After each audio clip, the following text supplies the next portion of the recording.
I know we haven't talked in years, but I want you to know you were right about everything, how they treated you, and how toxic it became. I used to think you were cold, now I think you were brave. I stared at her message for a long time. Brave? No one in my family had ever called me brave. One morning, I got a call from an unknown number. I almost ignored it, but something made me answer. Mason? A small, uncertain voice said. It's Sarah. I stayed quiet while she spoke. Look, I know I messed up. I went too far. I didn't think it would come to this. Seth has been suspended. Mom can't stop crying. Dad won't even speak to me. And you, she paused. You always had the power to ruin everything, and you finally did. I replied flatly. I didn't ruin anything. I just stopped letting you walk all over me. There was silence. Then she whispered, can you please stop it now? Drop the charges, please. I'll do anything, just make it stop. I almost felt something, but then I remembered what she said at the reunion. We needed it more than you. I smiled bitterly and said, no, you made this mess. You live in it. And I hung up. That night, I made dinner by myself, played my favorite album from college, and sat on the porch with a mug of coffee, watching the world go by. For the first time in my life, no one asked me for money, no one called me selfish, and no one sent long texts about how I was the only one doing well. I was no longer their wallet, I was just me, and that was enough. I declared, I'm not your bank, I'm not your backup plan, I'm done. In that quiet moment, I realized peace isn't loud or full of fireworks. It simply means no one asking for money, no one calling you selfish, no one reminding you that you're the only one doing well. Just silence, pure, uninterrupted silence. 3 months have passed since I set everything on fire, the night the investigation started, the night my family saw agents at their door, the night reality crashed my long-held delusions. They say you can't choose your family, maybe that's true, but you can choose how much of yourself you give away, and I was done giving away who I am. The fallout came quickly. Sarah and Seth tried to handle the situation on their own. A lawyer from their side contacted my lawyer, offering to settle things privately without an apology, just to save face. I told my lawyer, let it burn. A week later, Mom sent a 10-page letter in careful, trembling handwriting. She apologized, explaining how things got out of hand and that she hoped I would understand. We just assumed you'd always be there. She wrote, that's what a good son is supposed to do. I never wrote back. I never called. For the first time, I felt no guilt. I moved to a new apartment in a different state. No more unexpected visits. I even changed my phone number. My boss noticed how focused I became and offered me a promotion, which I gladly accepted. It's amazing how much better you work when you're not secretly paying for your sister's car or your mom's bills. I sleep better, eat better, and breathe easier because I'm not carrying 4 people on my back. Then, one morning, a letter came with no return address. Inside was a check for $1,200 and a handwritten note. You were right, I was scared, but seeing what you did gave me the courage to walk away. 2. This is for everything you paid for, Ellie, the tablet, rent, the clothes. I know Seth never thanked you, but I do. Thank you for being the example I needed, Kelly.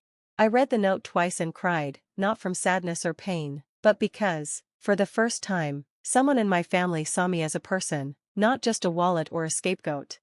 People sometimes ask, do you regret it? My answer is simple, no. I regret waiting so long. I regret the sleepless nights, the canceled vacations, the times I made my life small so my family could feel big, and all the moments I stayed silent when I should have said, you're crossing a line. But I do not regret standing up and finally saying, I'm done. My therapist once asked, why did it take you so long to say no? I replied, because I thought saying no meant I didn't love them. She said, saying no shows people how you deserve to be loved. I will never forget that. A few days ago, I met someone from high school who said, I saw what happened with your family, that's wild. I expected judgment or pity, but she smiled and added, good for you. Most people never break free. I thanked her and walked away feeling a bit stronger. Sarah and Seth are still under investigation. Last I heard, Seth lost his job. Sarah's bank account is frozen. Mom is fighting to keep the house, and Dad blames others for breaking the family apart. They still don't understand. I didn't tear anything down, I just stopped letting them take everything from me. Sometimes I still remember that night, the table, Sarah laughing as I checked my account, Seth grinning as if it were a joke, and Mom saying, you don't need that money. Now they know the truth. That money wasn't just cash, it was my life, my time, my health, my boundaries. They crossed my limits for years like it meant nothing. Now they face the consequences. I don't celebrate their downfall, but I do celebrate myself, for surviving, for walking away, for not going back even when the silence felt lonely, even when guilt whispered in my ear, because that silence, it's freedom. So if you're reading this and you've always been the strong one, the person everyone counts on, let me tell you, you don't have to set yourself on fire to keep others warm. You can stop, you can walk away, and when you do, you don't lose a family, you find yourself. After the reunion, I opened the door and 3 agents walked in wearing jackets with big letters. One had a clipboard, another held a tablet, and the third looked around the room. "Are you Mason Carver?" one asked. "Yes," I answered. "Thank you for your cooperation. We'll take over now," the agent said. Mom covered her mouth in shock. Sarah sank into a chair like she couldn't stand anymore. Seth just stood, speechless. One agent then said, "You are named as a person of interest in a financial fraud and identity theft case." "Identity theft?" Mom cried. "Our son, HEK?" The agent replied calmly, "Just because your family doesn't make illegal actions legal, we did not steal anything." Sarah began to cry. "We had a right. He always helped us, always." But the agent interrupted. "Feeling entitled to someone else's money does not make it yours." Another agent calmly said, "Please remain seated." I just stood there. For once, they didn't shout over me, make fun of me, or laugh. Mom looked at me with shaking eyes and said, "Mason, please, we didn't mean to hurt you. We were desperate. You've always been the strong one, the only one we could depend on." I met her eyes and said firmly, "You don't get to cry now." She started to cry quietly, and Sarah tried to speak, but no words came out. Seth looked ready to run, but he sat down under the agent's watch. I stepped forward and said, "What is family? It means trust and respect. It means asking before taking, not stealing, not laughing while I suffer." They said nothing. I picked up my bag and told the lead agent, "I'm going outside." They did not stop me. "You're free now, Mason," one agent said. Don't go back," I replied, and I left without any arguments. No one chased me, no one called my name. For the first time, there was no guilt or drama, no one yelled, "How could you?" Outside, in the cold night air and with the sound of tires crunching behind me, the agents escorted my family out one by one. I didn't stick around. That night I drove without a set destination, passing closed coffee shops and quiet gas stations. My phone buzzed all the time, but I didn't answer any calls. I didn't want to hear any apologies that sounded more like excuses. By midnight, I found myself parked outside my grandmother's old house. This was the only place that had ever felt like a safe haven. Even though she had passed away years ago, I still had the key. She used to tell me, "If they ever turn on you, Mason, come here, the door will always be open for you." That night, I slept for 11 uninterrupted hours. No messages, no guilt, no tight, heavy feeling I always had when I was near my family.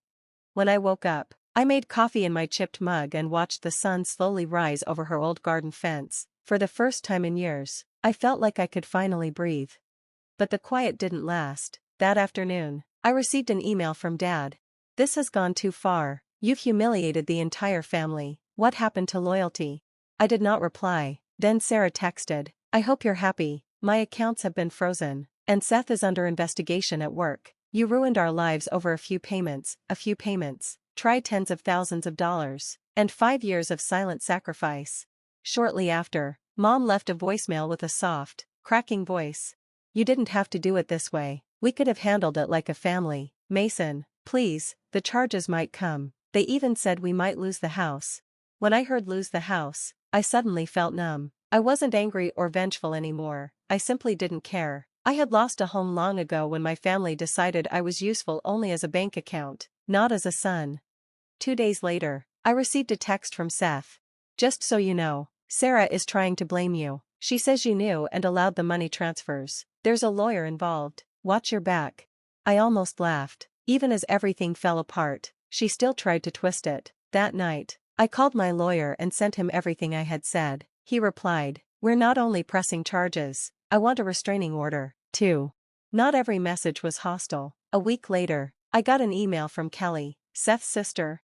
After the family reunion, I checked my bank account. It was empty. My brother-in-law, Seth, just shrugged and said, "We needed it more than you." I shook, grabbed my bag, and told them, "Then you won't like what happens next." As they laughed, There was a loud noise, and the door flew open. Seth, looking angry, leaned against the fridge with a beer in hand and that smug grin on his face. Relax, we needed it more than you. I blinked, still staring at my phone. I had checked my bank app 3 times, but it still said I had only $487. Yesterday, I had over $14,000. 14,000? What? I stammered. Sarah, my sister, laughed from the couch, sipping her wine like nothing was wrong. Don't make a big deal out of it, she said. We're family. You drained my account, I said, shocked. It's not draining if we're going to pay it back, Seth added, shrugging. Eventually, I muttered, speechless. I looked at Mom, sitting across the room, knitting. She didn't even look up. Mom, I shouted, did you know about this? She sighed like I had ruined dinner. Sweetheart, you're fine. You have a good job, no kids, no mortgage, you're fine. So that means stealing from me is okay? Watch your language, Mason, Dad said, not even looking up from his phone. I turned to Sarah. How did you even get into my account? You left your info on the family computer, she said, unapologetic. Maybe next time don't leave it open. I stopped myself from shouting. You're making this worse than it is, Seth said. We needed it. We didn't waste it. You didn't ask first.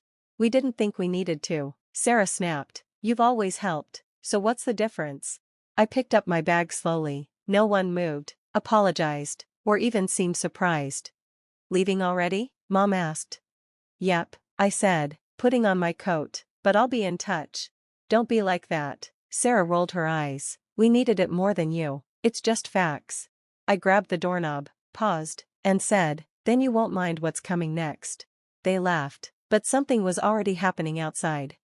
Hey, you okay? It was my cousin Jen, catching up to me. I was heading to my car, fists clenched. No, I muttered, opening the door. I heard what Sarah said, she added. That wasn't right. I didn't respond, because if I did, I'd scream. This wasn't the first time. I had always been the responsible one, the one with the stable job. So, somehow, that made me the family wallet. It started small, covering Sarah's phone bill. Then Seth asking for help when he lost his job. Every time, they assumed I'd pay. You're lucky, Mason, Mom would say. You have an easy life, so you should help, Dad would chime in. Family supports each other. I never asked for anything, not when I was out of work and barely scraping by, not when I skipped vacations to save money, not even when I paid off Sarah and Seth's credit card debt 2 years ago. They never paid me back. Still coming to the reunion? Sarah had asked last week. Yeah, I said. Should I bring something? Just bring yourself and your card. I thought it was a joke. Now, I know it wasn't. 2 days later, Sarah called, but I didn't answer. She called again. Then Seth texted, call her, man, she's freaking out. I picked up on the 5th try. Mason, Sarah said, sounding shaky, we have a problem. Oh, we do? I asked. The power company came. We're behind on the bill, and they're threatening to shut it off if we don't pay by Monday. I laughed bitterly. You drained my savings and now you want more? It wasn't just for us, she snapped. We helped Mom and Dad too. Dad's car broke down. You didn't tell me, because you always say no when it's not an emergency, I said flatly. This is criminal. You're being dramatic. It's family. You didn't ask me. We didn't think you'd mind. You always help. That's what you're for, right? That was it. That's what you're for. Later that night, I couldn't sleep. I thought about everything from the last few years, how they always saw me as a resource, never as a person. 3 days later, Mom called. We need to talk. She didn't ask how I was or about the missing money. We're planning a family dinner. Come over tonight. I felt sick. What's this really about? You've caused tension, she said quietly. I caused tension? I couldn't believe it. Still, I went. I wanted answers, but I also wanted to see if they'd pretend to care. They didn't. When I walked in, Sarah was already there, arms crossed. Seth was sitting with a bored look on his face. Mom was in the kitchen. Dad was flipping through mail like nothing was wrong. Well, look who showed up, Sarah said dryly. I dropped my bag and sat down. Let's get this over with, I muttered. Seth grinned. Maybe we can stop pretending you were robbed. I was robbed, I said, sitting down. Mom cleared her throat. Mason, we know you're upset, but you have to understand, we were struggling. You've always been the stable one. We knew we could count on you. You didn't ask, I said coldly. You took. That's theft. Sarah rolled her eyes. It wasn't theft, it was family money. No, I said, pulling out a printed list of their spending. $72 on makeup, $900 on takeout, $2,300 to pay off your car loan. Seth didn't think I'd check. I turned my laptop around, showing them a detailed breakdown. I filed a fraud report. They got back to me. Sarah's eyes widened. You didn't. I did. You called the police? She shrieked. I looked at Mom. Still think this is family business? This is insane, Dad said. You want to put your sister in jail? You put yourself there, I said. There was a knock on the door. 3 loud bangs. Open up, a voice shouted. Financial Crimes Unit. Seth turned pale. Mom gasped. Dad froze. Tell me you're not serious, Seth said quietly. Thanks for watching. If you liked this video, please like, comment, and subscribe for more great stories. Don't forget to tap the notification bell, so you never miss an update. Share your thoughts in the comments, we love hearing from you. See you next time, and take care.